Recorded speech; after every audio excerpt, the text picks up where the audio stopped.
Hi guys, welcome to SAMAYALUM KAIVANNAMUM. இன்னைக்கு பார்க்க போற ரெசிபி எக் பொடிமாஸ். வீட்ல வெங்காயம் முட்டை இருந்தா கண்டிப்பா நீங்க எக் பொடிமாஸை ட்ரை பண்ணுங்க. ரொம்ப ஈஸியா பண்ணிடலாம், டேஸ்ட் அருமையா இருக்கும். சப்பாத்தி பரோட்டா கூட சேர்த்து சாப்பிட்டா செம்மையா இருக்கும். சரி வாங்க டக்குன்னு பண்ண ஸ்டார்ட் பண்ணிடலாம். மிஸ் பண்ணாம ஃபுல் வீடியோவையும் பாருங்க ஃப்ரெண்ட்ஸ். கடாய் நல்லா சூடாயிடுச்சு. 1 டேபிள் ஸ்பூன் ஆயில் ஆட் பண்ணுங்க. எண்ணெய் நல்லா சூடாயிடுச்சு. 3 பெரிய வெங்காயம் சின்ன சின்னதாக நறுக்கி சேர்த்துக்கலாம். வெங்காயம் பொன்னிறமாக வர வரைக்கும் நல்லா வதக்கிக்கோங்க. இந்த ஸ்டேஜில் உப்பு ஆட் பண்ணிக்கலாம்.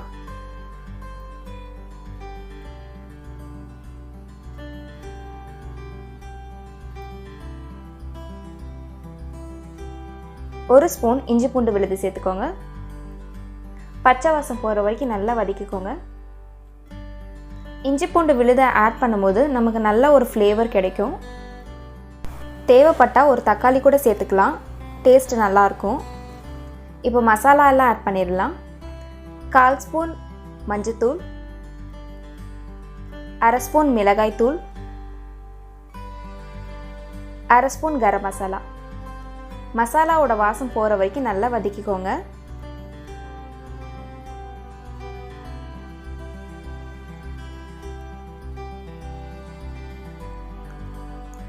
இப்போ முட்டை சேர்த்துக்கலாம். 3 பெரிய வெங்காயம்க்கு 4 முட்டை நான் சேர்க்க போகிறேன்.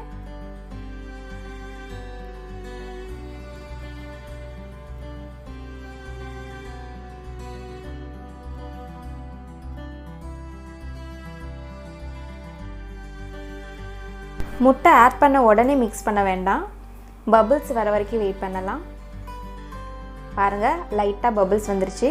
இப்போ லைட்டாக அப்படியே மிக்ஸ் பண்ணி விடுங்க.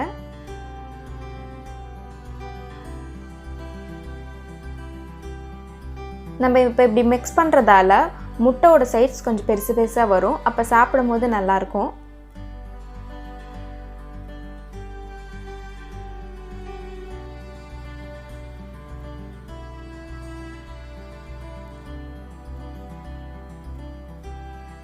முட்டைக்கு தேவையான உப்பு சேர்த்துக்கலாம்.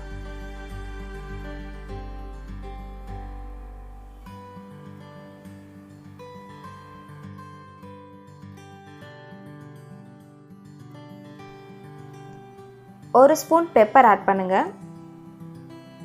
பெப்பர் ஆட் பண்ணும்போது டேஸ்ட் சூப்பராக இருக்கும். இப்போ எல்லாத்தையும் சேர்த்து நல்லா மிக்ஸ் பண்ணிக்கலாம்.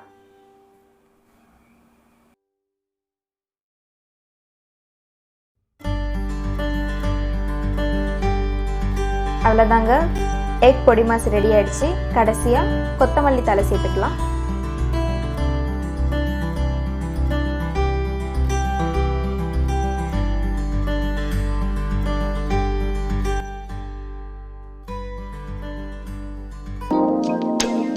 ரொம்ப ரொம்ப சிம்பிளான ரெசிபி. டின்னருக்கு சப்பாத்தி கூட சாப்பிடும்போது செம்ம டேஸ்ட்டாக இருக்கும். கிட்ஸ் ரொம்ப விரும்பி சாப்பிடுவாங்க. இந்த மாதிரி இன்ட்ரெஸ்டிங் வீடியோக்கு நம்ம சமையலும் கைவண்ணமும் சேனலை சப்ஸ்கிரைப் பண்ணுங்கள். மறக்காமல் பெல் பட்டனும் ப்ரெஸ் பண்ணுங்கள். கண்டிப்பாக ட்ரை பண்ணி பார்த்துட்டு எப்படி இருந்துச்சுன்னு கமெண்ட்ஸில் சொல்லுங்கள் ஃப்ரெண்ட்ஸ்.